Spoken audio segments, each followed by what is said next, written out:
Morning, it's Jane. Today is the 17th of May, and I've decided to do a 30-day skipping challenge. And actually, today is day 2. I skipped yesterday and recorded it. So I've got my shoes here. So these are my old running shoes, but they got good cushioning in them. So that's what I'm going to be using. And I got my skipping rope, which is broke. So for transparency, I have skipped on and off for over 3 years, and I've been exercising a lot, so I'm not new to this. It's about creating a discipline and body transformation. So I hope you enjoy this challenge for me.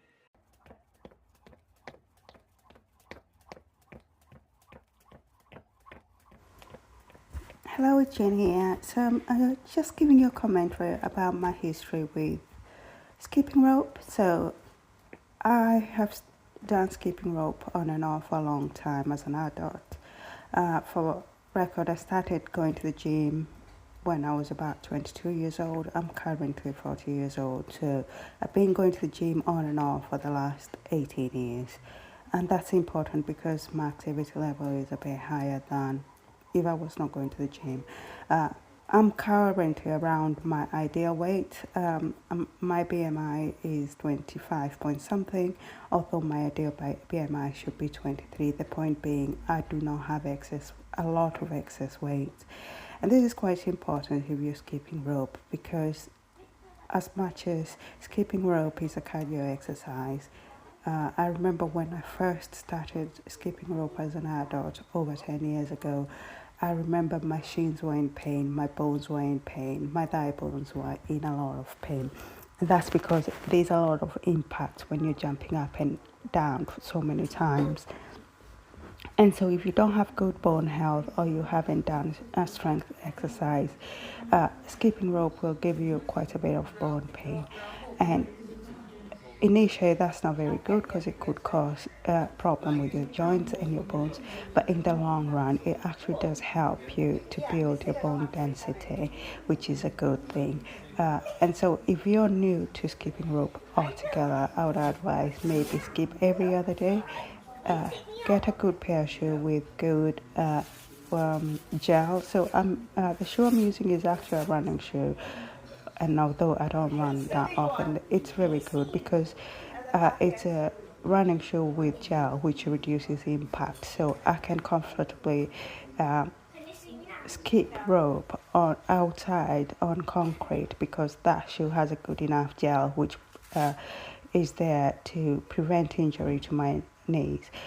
But if you don't have a shoe like that, I would recommend skipping on a softer surface. So when I skip in the house, my house has a fake wooden floor, and underneath that there's a sheet of foam-like thing, and when I skip on it, it bounces, so it's not as hard impact. But sometimes I use a yoga mat, and I use the yoga mat because I don't want to skip using my outside shoes in the house. However, if you're new to skipping, that is actually a good trick because the yoga mat will act as padding and it will help reduce the impact on your knees. So the first thing is, I would say, skip every other day. Don't go straight to 1,000 skips. Build up to it and get yourself a very good pair of shoes which will absorb some of that shock.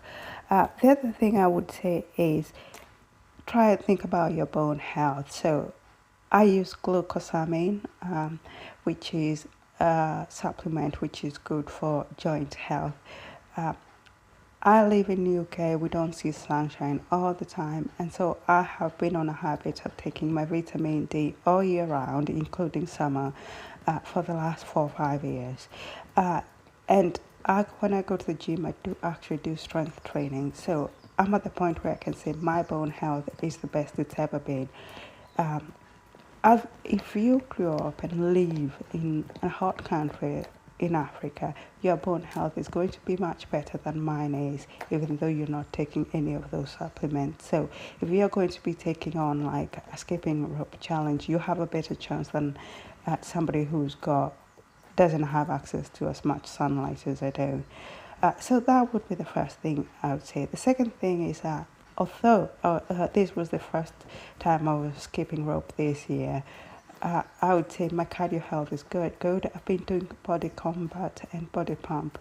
Um, we go cycling as a family and occasionally do swimming. So when I am skipping, I can go to 250 jumps without getting out of breath, like struggling for breath. And that's quite important because uh, I remember when I started skipping as an adult, I could barely get to 50 skips.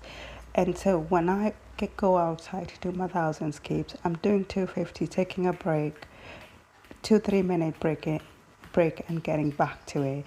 And that's because my cardio health is already good. I'm not out of breath. I'm not panting away for breath when I'm doing this.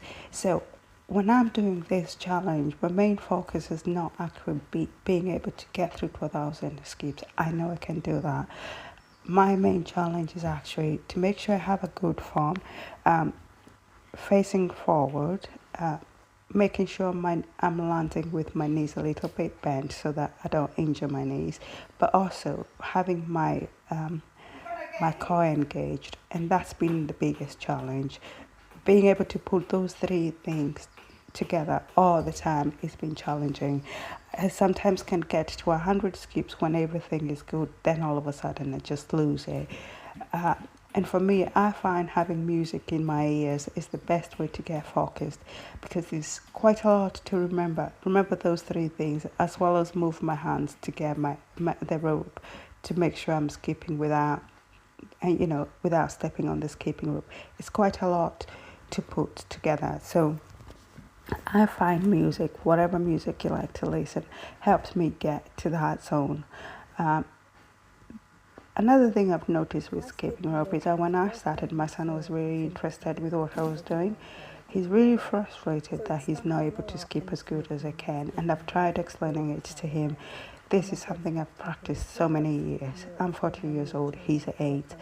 I grew up in Kenya, and we did not have as many computer or games as he has, and so we played outside a lot, and skipping rope was one of the things he did. So I do still have that muscle memory, was he's not practiced enough, and he gets really frustrated. And that's the thing I would say to anybody starting with that: it takes time to get there. The more you practice, the quicker you'll get there. But I find my son kind of interested in skipping rope, but now he's got to the point where he's decided not to do it anymore, and he just likes to play ball. He wants to stick to what he's used to, and that is fine. He can do whatever he wants. But the point is, if you give up on your skipping rope, you're not going to get better at it. The other thing I would say is that I skip in the morning because if I don't skip in the morning, I will not skip at all. That is just who I am. I've worked out what works for me when it comes to exercise. If I skip every morning, I can keep at it. But if it goes to 9 o'clock, 10 o'clock, and I haven't skipped, I probably will not skip on that day. And so it's very important for me. Get up in the morning. I get up early around 5, half 4, half 5. Do my reading, do what I need to do, and 6 o'clock I need to be outside skipping, because if I miss that window, I miss it.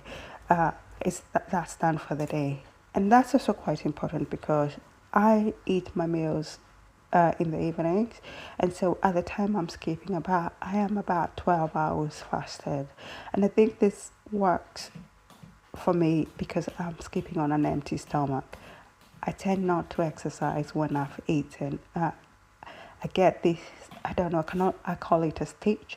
It's not nausea, but there's something that happens with my stomach if I exercise when I have recently eaten, and I don't have that in the morning. The other thing is, towards the end of the day, because I eat once a day, if I'm skipping later in the day, I would have to skip rope before I've eaten. And that's an issue because I will not have as much energy because I will have fasted for over 20 hours at that point. So all I'm trying to say is that work out what's the best time for you to exercise. Work out when you can be consistent with it.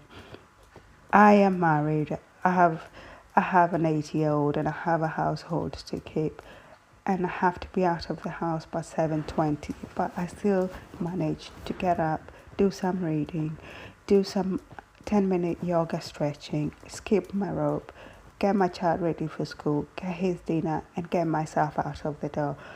All I'm saying is, there's no perfect time to do this. If it's important to you, you will create the time. It's about being able to say, this is important to me, and I will create the time.